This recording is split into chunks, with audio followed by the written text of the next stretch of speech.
pensée. Si vous le laissez faire et que vous êtes attentif, il va vous parler de tous les bienfaits qu'il prépare. Amen. Amen. Alors, je ne sais pas si vous avez regardé ce qui se passe à Asbury, au Kentucky. Je trouve que ça fait plaisir à voir. Amen. Amen. Et je dis, Seigneur, chez nous aussi. Amen. Je sais que ce sera différent. Ce sera différent, mais Dieu a quelque chose de préparé, de bien particulier pour cette Église, pour cette ville, pour cette nation. Et nous, on peut avoir un projet, avoir une idée et avoir envie que ça se passe comme ça. Mais laissons faire Dieu. Laissons-le aux commandes. N'essayons pas de projeter ou de reproduire. C'est Dieu qui s'occupe de tout. Et il faut le laisser faire parce que sa façon de faire, elle est excellente. Amen. Alors, on va prendre du temps dans la louange, dans l'adoration. On va s'approcher de Dieu, chercher sa face, se faire du bien. Amen.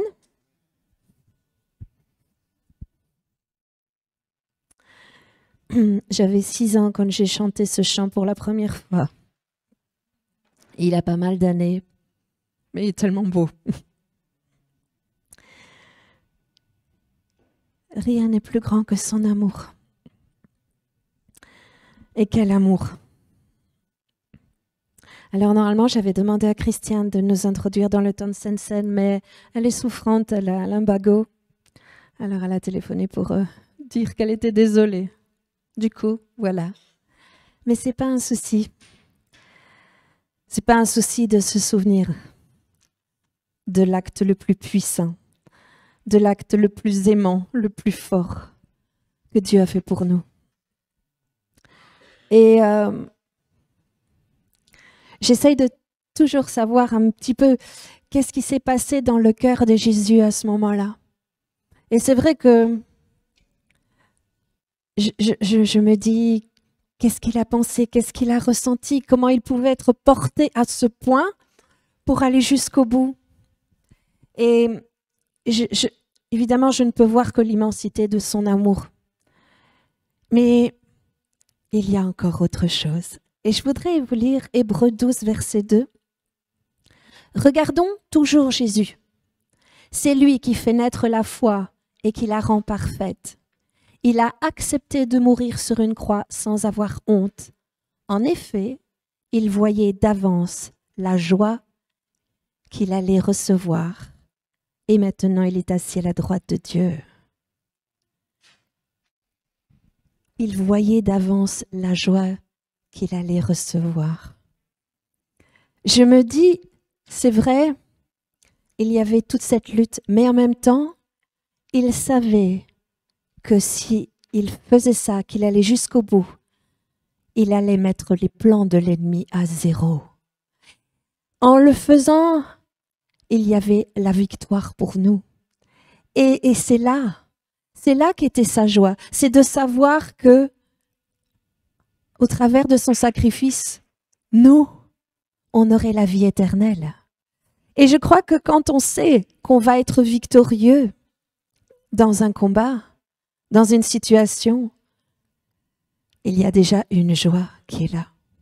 Et je crois que, c'est vrai, malgré toute la souffrance, et je crois que ça a permis aussi à Jésus parce qu'il était fait homme et il souffrait les mêmes choses que nous.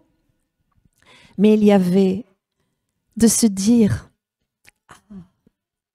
je vais pouvoir après ça me réjouir parce que les perdus auront en moi un salut, une vie éternelle, une guérison.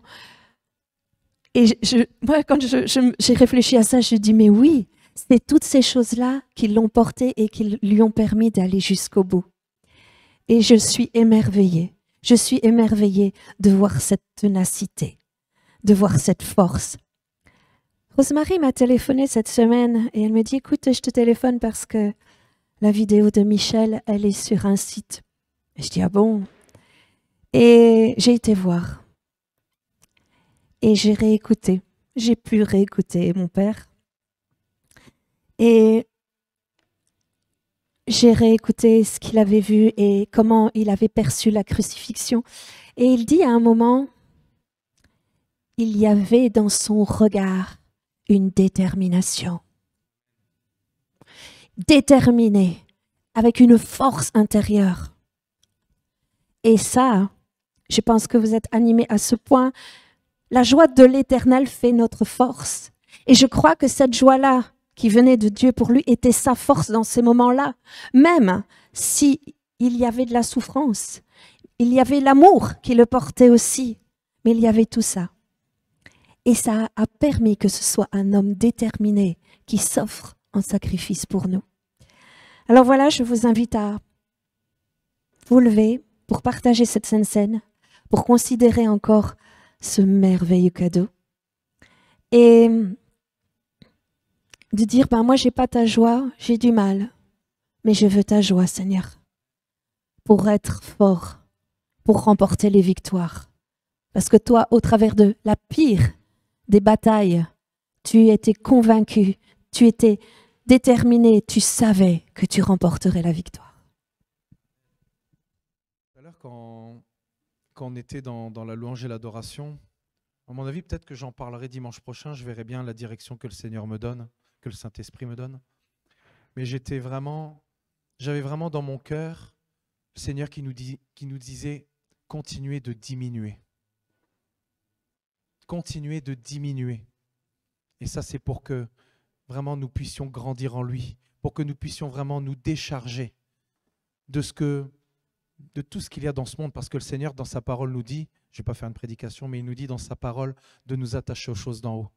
Et c'est ce que nous devons faire, parce que nous devons comprendre ici plus que jamais que nous sommes que passagers et que nous sommes arrivés tout nus, nous repartirons tout nus. Et ce que le Seigneur nous demande vraiment, c'est de continuer de grandir. C'est ça quand il dit dans sa parole qu'il veut nous remplir jusqu'à toute sa plénitude. Nous devons diminuer de plus en plus pour que lui grandisse de plus en plus en nous. Je vous dis ça, je sens vraiment que le Saint-Esprit est là. Et dans ce temps-ci, nous devrons diminuer plus que jamais. Et j'espère que c'est cette direction-là que j'aurai dimanche prochain, comme ça. Je sais que j'ai déjà trouvé le sujet, mais vas-y, je t'en prie, Agathe. Je t'en prie, Agathe. Comme ça, je pourrais déjà commencer cette semaine si c'est dans ça que le Seigneur veut que je continue. Ça m'arrange. Ah ouais. Mais je rends grâce à Dieu vraiment pour la famille que j'ai en Christ. Je rends grâce à Dieu parce que sa grâce est venue jusqu'à nous et qu'il nous a fait atterrir, ma famille et moi, dans cette assemblée qui recherche vraiment réellement le cœur de Dieu. Amen. Amen. Un, deux. Tiens, prends ça. Oui, merci. Je suis encombrée.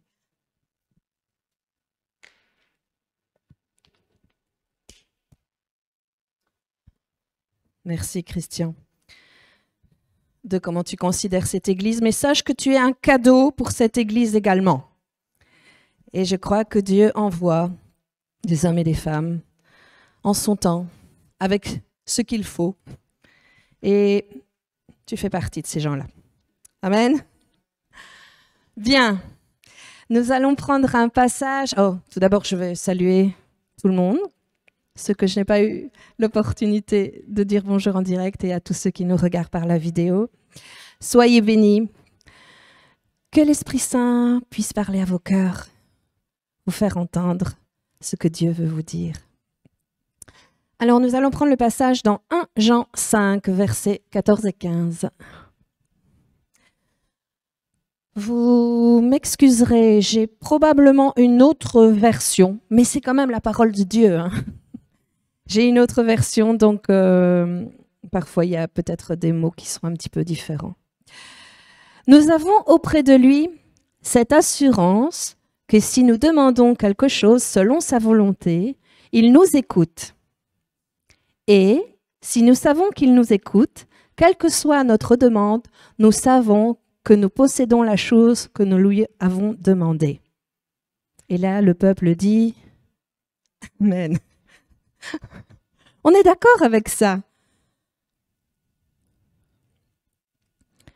Et si nous savons qu'il nous écoute, quelle que soit notre demande, nous savons que nous possédons la chose que nous lui avons demandée. Et Dieu est comme cela. Dieu veut faire ces choses-là. Dieu est capable d'écouter les prières de chaque personne qui existe sur cette terre. Et il voit tout. Il n'y a rien qui échappe à sa connaissance. Je voudrais qu'on prenne dans la suite le psaume 33, du verset 13 à 15.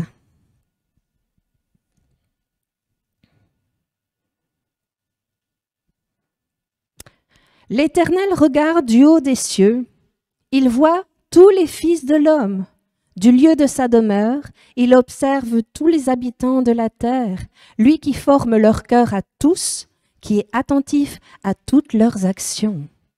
Donc, sachez bien que Dieu voit tout.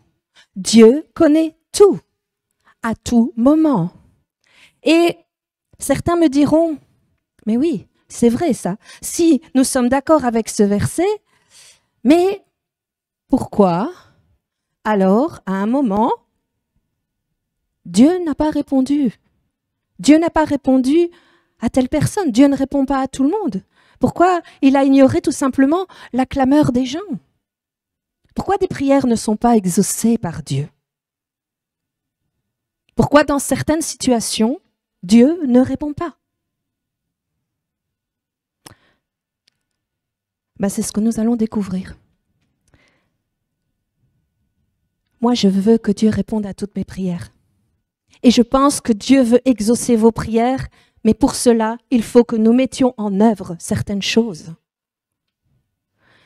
Christian a parlé juste avant moi que nous devions encore diminuer.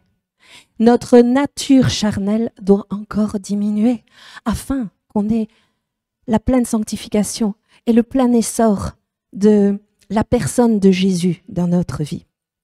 Alors, on va prendre le passage de Deutéronome 1, verset 45. Et on va voir, au travers de ces passages, les situations, pourquoi Dieu n'a pas répondu à ces personnes au niveau de leur prière. À votre retour, vous avez pleuré devant l'Éternel, mais l'Éternel n'a pas écouté votre voix et il ne vous a pas prêté l'oreille. C'est dur, hein? Je ne tends même pas l'oreille vers toi. Je ne t'ai pas écouté, j'entends pas ta voix, je ne veux pas. Alors ici, c'est évidemment dans le contexte, c'est avec Moïse, et il y avait une promesse qui avait été faite au peuple d'Israël, c'est d'avoir une terre promise. Et il avait envoyé 12 éclaireurs, espions, 12 hommes, donc c'était un par tribu. Ils ont été envoyés donc pour cette terre promise. Ils ont fait un petit peu le tour de cette fameuse terre promise. Et sur les 12, il y en a 10 qui sont revenus complètement découragés, complètement effrayés de ce qu'ils ont vu. Parce que les habitants de cette terre promise que Dieu leur avait, promis, et ce qu'ils allaient conquérir, eh bien, il y avait des hommes de grande taille. Et ça, les espions ont été effrayés de ça. Et ils sont revenus avec un discours assez négatif, assez pessimiste. Et du coup, ils ont vu, le peuple a vu que ces hommes étaient tétanisés, effrayés de ce qu'ils avaient vu. Et ça a communiqué au peuple vraiment une perte de foi dans la promesse de Dieu. Et ils ont commencé à se plaindre. Ils ont commencé à gémir. Ils ont commencé à se dire « Oh non, c'est foutu ». Et du coup, Dieu, il en a eu assez. Faut quand même imaginer que ce peuple avait été sorti d'esclavage d'un pays d'Égypte qui était là depuis des centaines d'années, ils étaient esclaves. Dieu les fait sortir, avec l'aide de Moïse bien sûr, comme dirigeant. Il leur fait passer la mer Rouge d'une façon mais extraordinaire. Je ne sais pas si vous imaginez la situation, mais moi, un miracle pareil, et pas seulement. Il y avait la colonne de nuée le jour qui était avec eux et la colonne de feu durant la nuit. Donc le miracle était avec eux omniprésent, mais ils se sont laissés impressionnés par le discours négatif sur une situation de 10 personnes. Alors Dieu a dit qu'à ces gens ne mettraient pas le pied dans la terre promise, parce que Dieu étant avec eux comme ça depuis le début, eh bien, ils ont perdu pied, ils ont perdu la foi, ils ont perdu par rapport à ce que Dieu avait promis, ils ont perdu l'espérance. Sauf 2 personnes, hein, on a Josué et Caleb qui, eux, sont revenus vraiment très, très encouragés. Ils avaient vu le côté de Dieu, ce que Dieu avait promis. Et ils ont essayé de se repentir, parce que Dieu s'est fâché. Et a dit, bon, ben, si c'est comme ça, il n'y en a pas un de vous qui rentreront dans la terre promise. Et vous savez, on dit qu'ils ont passé 40 ans, mais ils étaient tout proches. Quand ils ont envoyé les espions, pardon, les éclaireurs, ils n'étaient pas très loin. Il leur restait que quelques kilomètres. Mais Dieu a dit, non, vous ne rentrerez pas. Vous avez râlé, vous n'avez pas cru en ma promesse, vous n'y entrerez pas. Et du coup, ils ont tourné pendant 40 ans, afin que la génération qui avait murmuré, qui n'avait pas vu la promesse de Dieu qui pouvait s'accomplir, eh bien, ils décèdent et qu'il y a une nouvelle génération qui se lève. Alors, imaginez ça, c'est vrai que c'est dur, hein, ils avaient beau prier, ils avaient beau essayer de faire tout ce qu'il fallait pour se réconcilier, c'était trop tard. Et Dieu a fermé ses oreilles à leurs prières et à leurs supplications. C'est ça qu'on a lu dans Deutéronome. Alors nous, quand nous perdons confiance en la puissance de Dieu et que nous nous plaignons devant les difficultés qu'on rencontre, croyez-vous que Dieu peut fermer ses oreilles à nos prières ? La foi honore Dieu. Et si vos problèmes prennent une proportion plus importante que votre foi, et qu'on se plaint toujours dans notre vie, eh bien, nos prières risquent d'être ignorées par Dieu. Et c'est vrai que le peuple d'Israël ici a payé un prix très élevé à cause de son comportement. Mais on a un avantage. On a un avantage par rapport au peuple d'Israël. C'est qu'au jour d'aujourd'hui, on a la grâce au sacrifice de Jésus à la croix.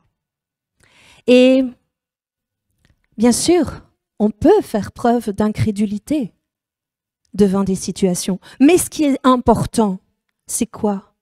C'est de se repentir par rapport à notre incrédulité. On a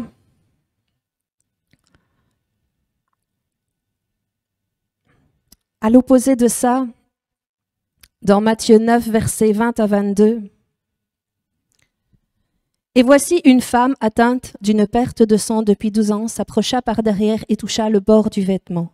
Car elle disait en elle-même, c'est en elle-même qu'il y avait quelque chose qui se passait. Elle n'avait pas entendu dire, elle était persuadée au fond d'elle-même. Si je puis seulement toucher son vêtement, je serai guérie. Jésus se retourna et dit en la voyant, « Prends courage, ma fille, ta foi t'a guérie. » Et cette femme fut guérie à l'heure même. On doit se repentir de nos erreurs. Je pense qu'avec les temps qui viennent, il faut que notre foi soit restaurée. Et vous savez, il y a eu cet homme dans Marc 9, 24, qui dit « Viens au secours de mon incrédulité ». Et nous pouvons encore le faire. Satan aime bien qu'on soit incrédule. Et il va tout faire pour vous décourager. Vous savez, il y a aussi des situations où dire, bon, alors si on est incrédule, Dieu ne répond pas. Non. parce que Dieu honore la foi. Tu ne peux pas recevoir si tu n'y crois pas. Pourtant, il y en a qui me diront, oui, mais si, moi j'ai vu quelqu'un qui a reçu quand même de la part de Dieu alors qu'il ne croyait pas. Moi, j'ai vu la foi des hommes de Dieu prier pour un incrédule avoir un exaucement.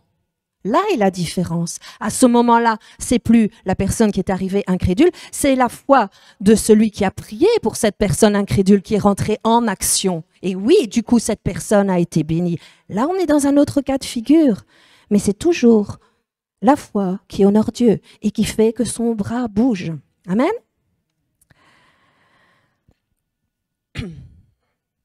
On va prendre pour un autre exemple qui empêche donc que Dieu agisse. Et là, on va prendre dans Ésaïe 59, versets 1 à 2.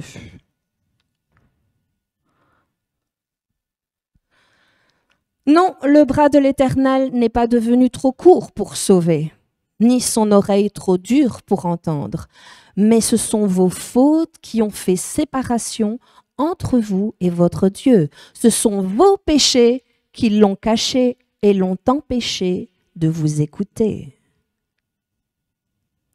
Donc là, on voit que le péché,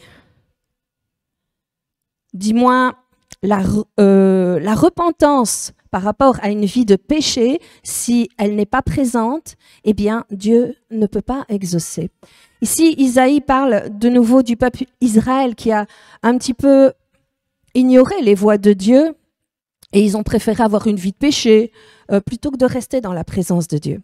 Ils ont eu leurs idoles, mais surtout, ils vivaient comme ils avaient envie de vivre, faire leur propre volonté, pas la volonté de Dieu. Du coup, qu'est-ce qui s'est passé? Dieu s'est mis en colère. Il leur a tourné le dos. Vous savez, le péché, c'est la grande barrière de séparation entre l'homme et Dieu. C'est ça qui fait la distance. Et si on laisse le péché vivant dans notre vie et qu'on ne le combat pas, bien, Dieu va cesser de répondre à nos prières. Parce que là, on est en train de faire nos propres désirs, les désirs de notre chair, au lieu de chercher la sanctification, la volonté de Dieu. Dieu n'attend pas qu'on soit parfait pour répondre à nos prières, hein, ça je veux le dire. Mais reconnaître que nous sommes pécheurs, abandonner ces habitudes de péché, ça permet au Saint-Esprit de nous transformer, de nous changer. Et encore une fois, c'est vrai, c'est le sacrifice de Jésus qui nous aide dans ça, face au péché, parce qu'il les a portés à la croix. Il est dit dans Jacques 5, verset 6, que la prière fervente du juste a une grande efficacité. Là, on voit le contraire. On voit qu'est-ce qui empêche le bras de Dieu d'agir, et là, que la prière fervente du juste, elle est efficace, ça va fonctionner. Ça ne veut pas dire qu'il est sans erreur, non, ça veut dire qu'il est vrai, qu'il est juste. Et quand je regarde la racine de juste, ça vient de justifier, et justifier, c'est défendre ou disculper quelqu'un d'une accusation. Donc, si Jésus nous a justifiés parce que nous avons reconnu notre péché, nous nous sommes repentis, alors notre prière, elle est efficace parce que nous sommes justifiés par Christ. Mais il faut le reconnaître. Nos propres voies, nos propres désirs, ça ne touche pas Dieu. Ça, c'était la deuxième situation. Ensuite, on va prendre Proverbe 1, versets 28 à 31.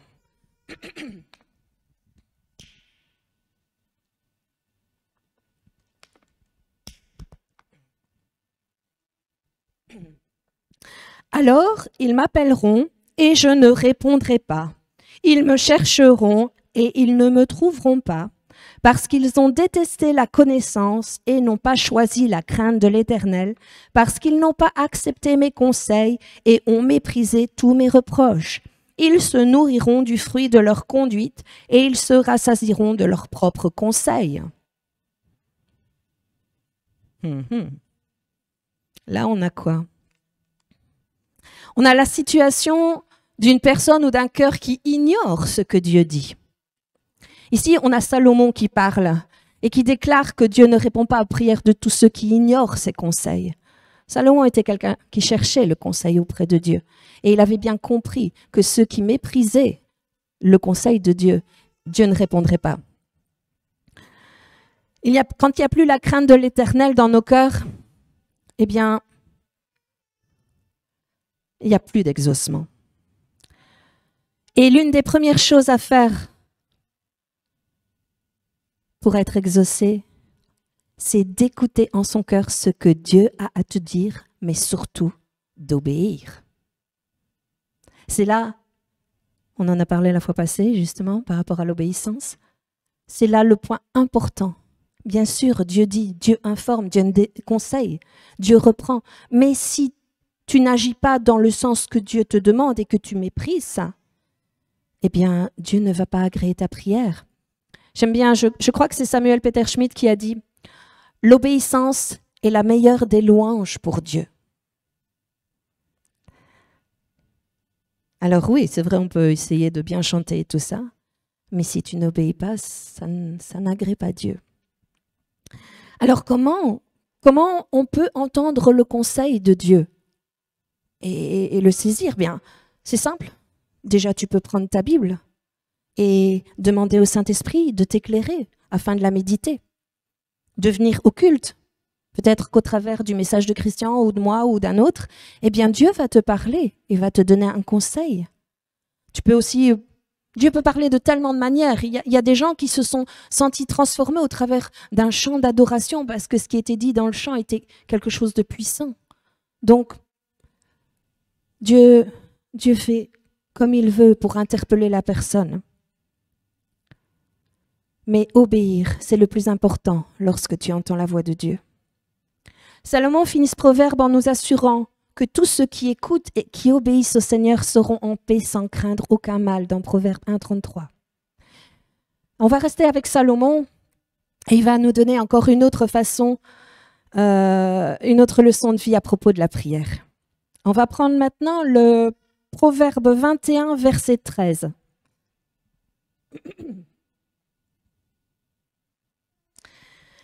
Celui qui ferme son oreille au cri du plus faible criera lui aussi et il n'aura pas de réponse. Et là, on a quoi comme situation? Le cœur ou la personne qui n'aide pas son prochain. C'est à ce point. C'est à ce point que si je ne me soucie pas de mon prochain, Dieu n'entendra pas ma prière? Mais oui, si nous n'aimons pas, on en est encore là à la base. Le fait d'aimer, ben, si tu vois qu'il y a quelqu'un, attention quand je dis dans le besoin, ce n'est pas que dans la forme financière ou d'avoir des besoins matériels. Il y a toutes sortes de besoins chez ton prochain. Si tu prends pas un peu de temps pour une personne qui crie un peu au secours, ben, tes prières, elles risquent d'être ignorées par Dieu. On peut avoir une attitude de piété, de lire notre Bible, de chanter des louanges. Si on n'est pas capable d'aider quelqu'un dans le besoin ou d'aimer quelqu'un, que ce soit sur le plan matériel, émotionnel et même spirituel, eh bien, Dieu va agir de la même manière avec nous. Il y a ce que tu sèmes, tu le récoltes. Si tu sèmes l'indifférence, à ton endroit, tu recevras l'indifférence. Galates 6, verset 9 nous dit « Ne nous lassons pas de faire le bien, car nous moissonnerons au temps convenable, si nous ne nous relâchons pas. » J'étais un petit peu surprise, j'ai vu une étude qui a été faite rien que pour la France. Et cette étude portait sur c'est pas la bienveillance, sur la civilité des gens. Et ils ont fait un échantillonnage sur tout le territoire, donc des gens du nord, du centre, du sud et tout ça. Et ils leur ont soumis un questionnaire de civisme avec comme genre de question, lorsque vous êtes dans un commerce, est-ce que vous tenez la porte, par exemple, pour le suivant?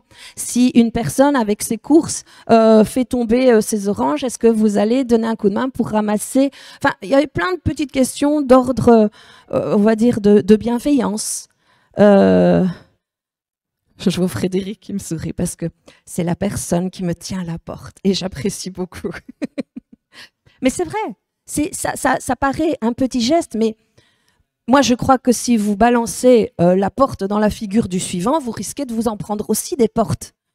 Et ça fait bien mal. Bref, je reviens à mon étude. Et donc après, on a recentralisé toutes les réponses. Et vous savez ce qui est sorti de cette étude? Donc il fallait au moins avoir un nombre de réponses pour être catalogué comme personne gentille. Personne gentille. Eh bien, seulement 10%. Mais je dis, c'est effrayant. Ça doit faire partie, c'est normal. Toutes ces choses, enfin, je ne vous ai pas énoncé toutes les questions, mais je dis que 10%. Mais nous, ici dans l'Église, eh bien, nous devons être 100% de ces personnes gentilles. Non, c'est juste normal que d'être bienveillant, d'aller au-devant d'un besoin. Vous croyez que Jésus, il claquait la porte au nez des suivants? Vous croyez que quand quelqu'un tombait, il lui donnait pas un coup de main pour se relever aussi? Pas seulement physiquement, mais spirituellement. Moi, je crois que Jésus était une personne, là, ils ont intitulé ça civisme, mais une personne tellement bienveillante et il est tellement bienveillant envers nous. Et c'est sa nature qui doit émaner de nous. Vous savez, ce qui est grave, c'est que, en plus de ne pas voir la prière s'exaucer, si on est quelqu'un qui ignore l'autre, Jésus dit que ceux qui n'ont pas aidé leur prochain de quelque manière que ce soit, ils seront condamnés à passer l'éternité, loin de sa présence. On voit ça dans Matthieu 25, 42, 46. On en a déjà parlé, mais je vais vous le reciter pour qu'on puisse prendre conscience. En effet, j'ai eu faim et vous ne m'avez pas donné à manger. J'ai eu soif et vous ne m'avez pas donné à boire. J'étais étranger et vous ne m'avez pas accueilli. J'étais nu et vous ne m'avez pas habillé. J'étais malade et en prison, vous ne m'avez pas rendu visite. Ils répondront aussi, Seigneur, quand avons-nous vu affamé ou assoiffé ou étranger ou nu ou malade ou en prison et ne t'avons-nous pas servi? Il leur répondra, je vous le dis en vérité, toutes les fois que vous n'avez pas fait cela à l'un des plus petits, c'est à moi que vous ne l'avez pas fait. Et ils iront à la peine éternelle, tandis que les justes iront à la vie éternelle. Il ne faut pas prendre à la légère le fait de faire du bien aux autres. Ça peut paraître insignifiant, mais quand on voit que ça empêche Dieu de répondre à notre prière, mais courons à toutes ces choses, à tous ces manquements que nous avons par rapport à la bienveillance envers notre plus petit, notre prochain. Et c'est vrai, bien sûr, tout le monde ne peut pas aider, on va dire, financièrement, mais il y a d'autres aides. Le fait d'entourer, de donner un coup de fil quand une personne ne va pas bien, pour l'encourager, ou passer chez elle, ou dire « je peux faire quelque chose pour toi ». Je ne veux pas rater les choses qui empêchent ma prière d'être entendue par Dieu. On ne peut pas répondre, bien sûr, à tous les besoins de la terre, mais quand le Saint-Esprit t'interpelle par rapport à un plus petit, réponds. Réponds de la manière que tu peux, mais réponds. Il ne faut pas essayer de se mettre des œillères. Il est là pour te rappeler, voilà, tu es un de mes enfants, mais tu es aussi un homme pécheur. Ce que tu peux faire, fais-le. Amen. On n'imagine pas que toutes ces choses puissent avoir un impact sur l'exaucement de nos prières. Il y a des versets qu'on lit comme ça et on n'a pas pris conscience de l'importance de ces choses, mais pour Dieu, tout est important. Le plus petit est important. Alors, on va passer à la situation suivante. Et j'oserais appeler ce verset un verset qui fâche. Vous savez, nous les femmes, on a un verset qui fâche. À vous, messieurs. 1 Pierre 3, verset 7. Marie, vivez de même en montrant de la compréhension à votre femme, car elle doit hériter avec vous de la grâce de la vie. Agissez ainsi afin que rien ne fasse obstacle à vos prières. Et c'est un homme qui le dit.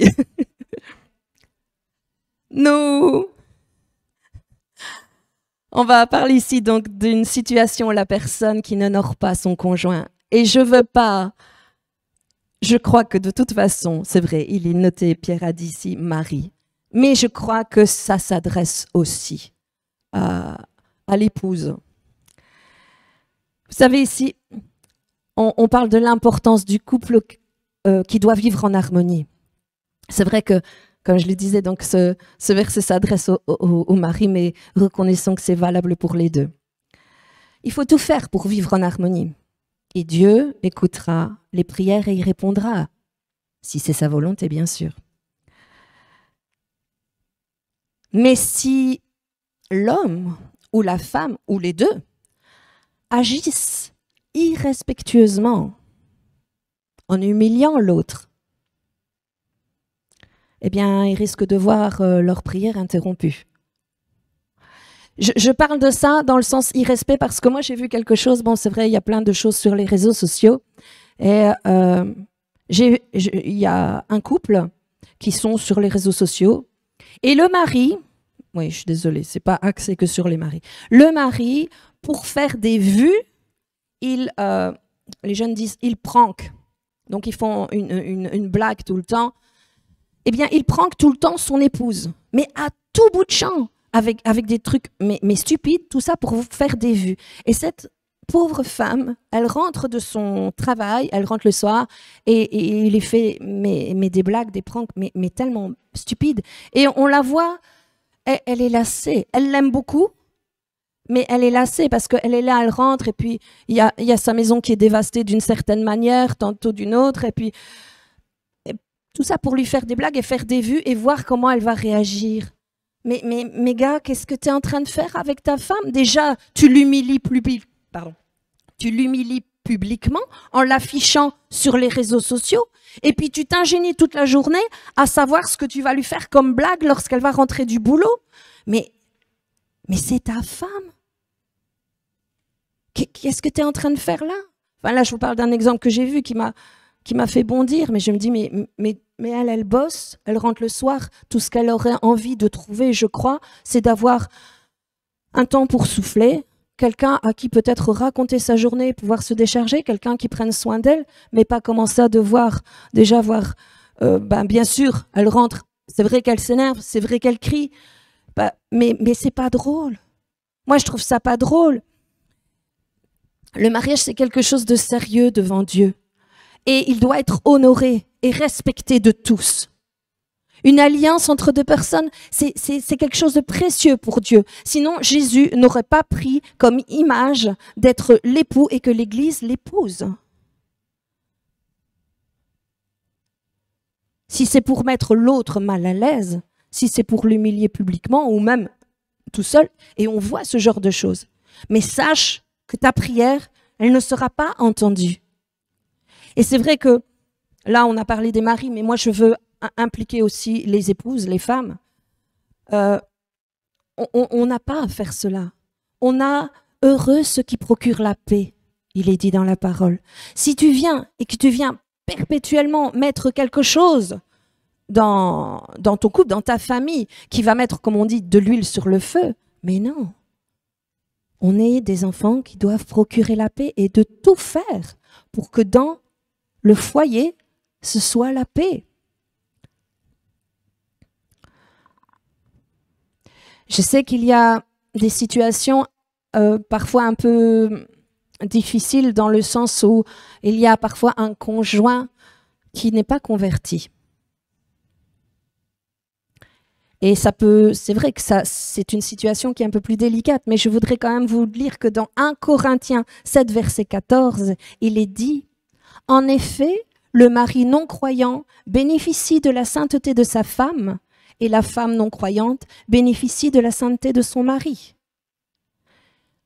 À celui qui est croyant, à celui qui est enfant de Dieu, de tout faire pour mettre la paix dans le foyer, mettre l'harmonie.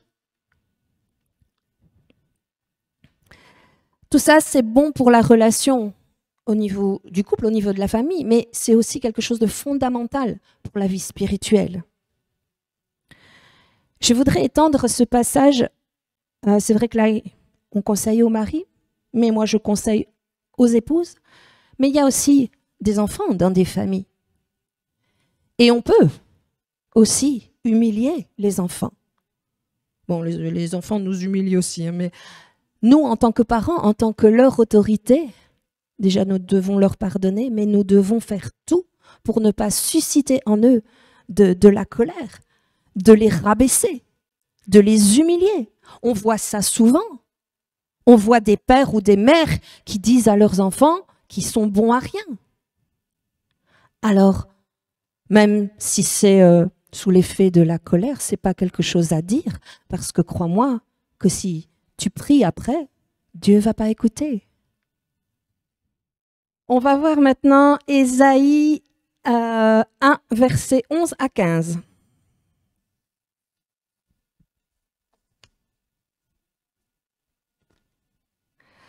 Que m'importe la quantité de vos sacrifices, dit l'Éternel. Je suis rassasié des holocaustes de béliers et de la graisse des veaux. Je ne prends aucun plaisir au sang des taureaux, des brebis et des boucs.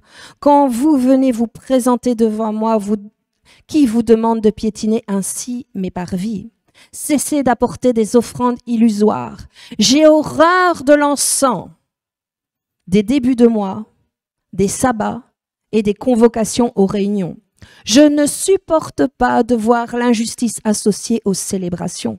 Je déteste vos débuts de mois et vos fêtes. C'est un fardeau qui me pèse. Je suis fatigué de les supporter. Quand vous tendez les mains vers moi, je détourne mes yeux de vous. Même quand vous multipliez les prières, je n'écoute pas. Vos mains sont pleines de sang. Alors, il y a certaines églises qui doivent s'interroger par rapport à l'encens. Dieu déteste ça. Et il déteste les débuts de mois. Moi, c'est plutôt les fins de mois. Mais qu'est-ce que ça veut dire? Alors, en fait, pour donner une petite explication, le calendrier hébreu, en fait, c'était Moïse qui l'avait un petit peu instauré. Il fallait toujours que ça commence un début de mois par un jour de sabbat. Donc, en fait, il y a des mois qui ne sont pas composés, d'ailleurs, ils en ont 13, hein, pas composés comme ceux d'aujourd'hui et ceux que nous suivons aujourd'hui. Et ils avaient pour principe qu'un nouveau mois devait toujours commencer par un jour de sabbat. C'est pour ça qu'il détestait les débuts de mois, parce qu'il fallait faire des rassemblements, des convocations. On essayait de faire des choses, un jour spécial chaque début de mois pour Dieu. C'est ça que ça veut dire. Et donc en fait ici, le peuple d'Israël, il vivait une vie d'idolâtrie et de désobéissance, perpétuellement rebelle.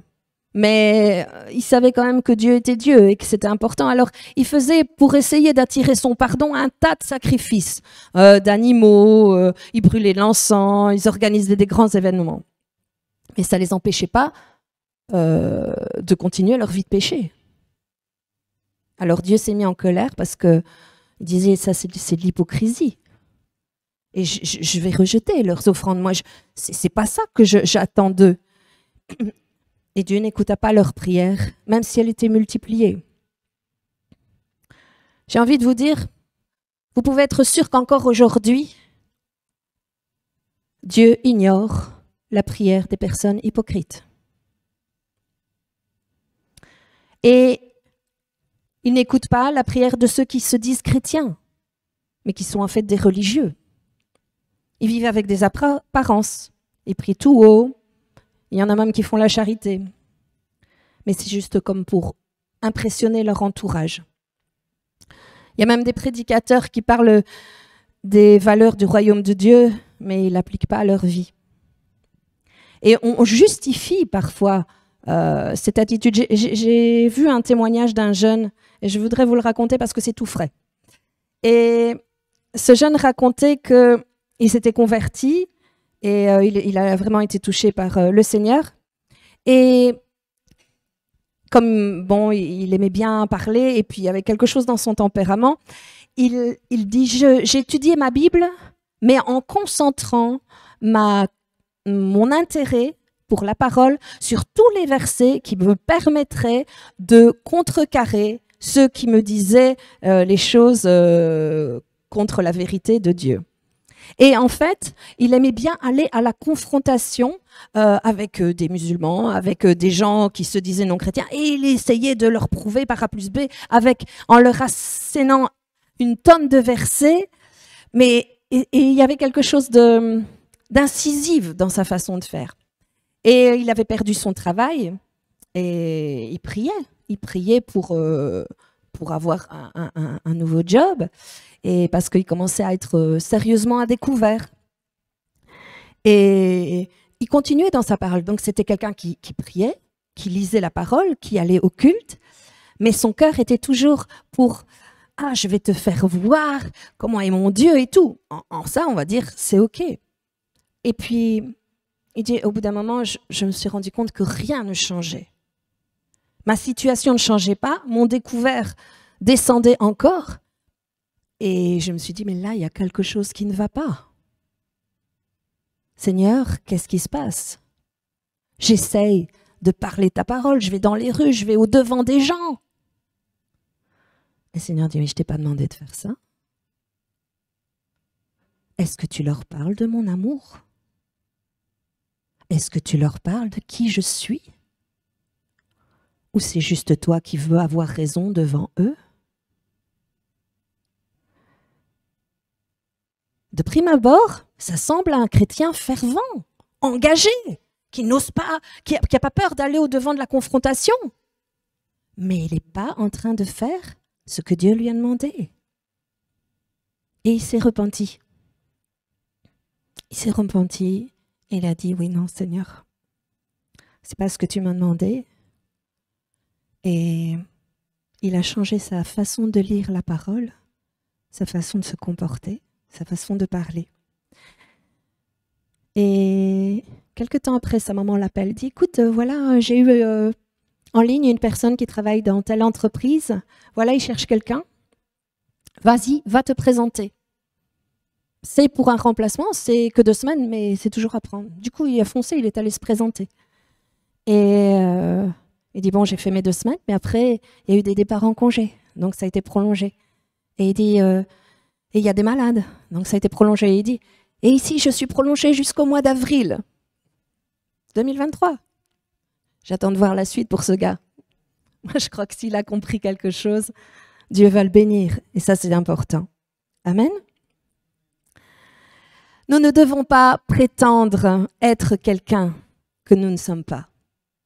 On peut tromper les gens, on peut faire semblant, on peut avoir l'apparence, mais Jésus préfère la vérité. On ne le trompera jamais. Jésus était vrai. Il est vrai. On doit cesser toutes ces formes d'agissement. On n'a pas à prétendre. Vous savez, Jésus nous aime avec nos défauts, mais il nous aime quand nous sommes sincères et avec le désir qu'on va s'améliorer, on va se sanctifier, plutôt que de prétendre d'être un bon chrétien, un chrétien saint et ne pas l'être du tout. Bien sûr qu'on peut vivre des temps de faiblesse, d'inconstance dans notre foi, mais vous savez, L'hypocrite, c'est celui qui porte un masque de mensonge. Et ça déplaît tellement au Seigneur. Donc, ne trompons plus le monde, soyons vrais, reconnaissons nos erreurs, reconnaissons que nous sommes pécheurs, n'essayons pas d'impressionner les autres, essayons juste d'impressionner Dieu, afin que nos prières soient entendues, afin que nos prières soient exaucées. Amen. Ensuite, on va prendre Jacques, versets 4, 2 et 3.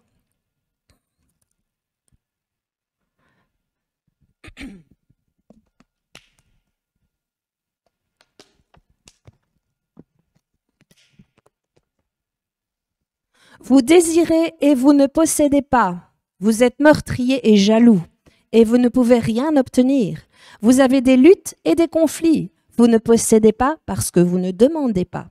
Quand vous demandez, vous ne recevez pas parce que vous demandez mal, dans le but de satisfaire vos passions. On est sur quoi là? On est sur le cœur égoïste. Alors on se dit, mais pourquoi ma prière n'est pas exaucée par Dieu? On est frustré et on ne comprend pas bien pourquoi il ne nous a pas répondu. Mais en vérité, la plupart du temps, c'est que Dieu reste sourd et silencieux parce qu'on a agi d'une manière égoïste. J'explique. On demande des choses que nous, on considère comme bonnes. Quelque chose, ah, ça, ce serait bien pour moi. Mais lorsqu'on demande comme ça, on n'a pas soumis à Dieu qu'est-ce qu'il en pensait. Et on a une attitude comme ça assez superficielle et on considère un petit peu comme Dieu, je te demande, tu me donnes, je te demande, tu me donnes un petit peu. C'est pas un distributeur automatique, Dieu. Et vous savez, pour ce qui est de demander, en soumettant à Dieu l'accord, l'approbation, on a le plus bel exemple, c'est Jésus dans le jardin de Gethsémani. Alors qu'il était là en souffrance, il a quand même fait la prière de dire « Seigneur, que cette coupe s'éloigne de moi, parce que c'est vrai que c'était difficile à supporter. Mais Seigneur, non pas ma volonté, mais ta volonté. » Alors oui, c'est vrai que parfois, on est là dans une situation, oui, de souffrance. Et bien sûr, on veut vraiment que Dieu agisse. Mais qu'est-ce que Dieu veut te faire comprendre au travers de ça? Est-ce que ta prière est formulée comme Dieu attend que tu la formules par rapport à ça? On pourrait se dire, ben oui, mais on n'est pas fait pour souffrir, hein. Dieu ne veut pas qu'on souffre. Nous voulons être semblables à Jésus. Nous voulons le suivre. Jésus a souffert. Jésus a appris quelque chose au travers du jardin de Gethsémani dans ces temps de souffrance. C'est de s'abandonner et de dire, pas ma volonté, mais ta volonté. C'est vrai que quand la souffrance vous prend, on est désemparé. Et parfois, elle est même telle qu'on n'a même plus la force de formuler, de demander à Dieu de nous soulager. De nous guérir. Mais dire, Seigneur, que tu fasses ce que tu as prévu pour moi, que j'apprenne ce que tu as prévu que j'apprenne au travers de ça. Vous savez, il y a toujours une bonne... comment exprimer ça? Personne ne sait mieux que Dieu ce qui est bon pour notre vie. Même si ça va à l'encontre de notre volonté. Il y a un but bien particulier de la part de Dieu dans tout ce qui nous arrive. Dieu sait toute chose, c'était le deuxième verset qu'on a lu. Dieu sait tout à propos de tout et il voit tout. Et crois-moi qu'il ne veut pas que tu restes dans la souffrance, mais il veut que tu comprennes que la relation que tu dois avoir avec lui est bien plus importante que dire « je te demande, tu me donnes, je te demande, tu me donnes ». Il y a quelque chose qui coince là dans notre relation avec Dieu. Il y a un manque de profondeur, il y a un manque de vérité, il y a un manque d'amour vrai et de crainte de l'Éternel. Et là, on doit vraiment apprendre à nous abandonner, nous soumettre, obéir, afin que nos prières soient entendues. Moi, j'aime bien que mes prières soient entendues. Vous savez, si on s'occupe des choses du royaume de Dieu, Dieu répond par au-dessus à tout ce qu'on a besoin. Alors, on a parlé de tous ces aspects et j'ai envie de vous dire vraiment, abandonnez-les si vous voulez que vos prières soient reçues par Dieu.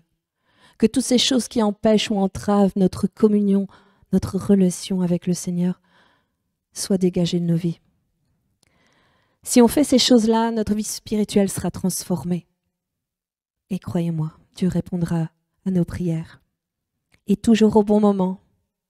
Et selon sa volonté. Amen. Parce que oui, dans l'exaucement à nos prières, il y a aussi le temps de Dieu. Amen. Voilà, c'est ce que je voulais vous transmettre aujourd'hui et apporter des réponses au pourquoi ça ne s'est pas fait. Maintenant, soumettons tout au Seigneur. Tu veux dire quelque chose ?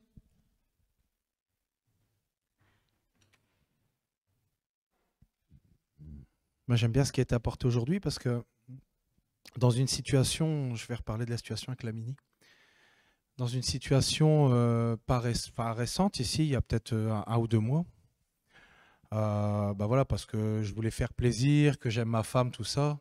En fait, elle a besoin d'une voiture. Et je sais que voilà, la voiture de ses rêves, c'était d'avoir une Mini verte. Sa couleur préférée, c'est le vert, et la Mini, c'était... Et moi, je me suis laissé engager là-dedans parce que je trouvais que ma femme le méritait. Et après tout ce qu'elle fait et tout, je voulais voilà, lui faire vraiment plaisir.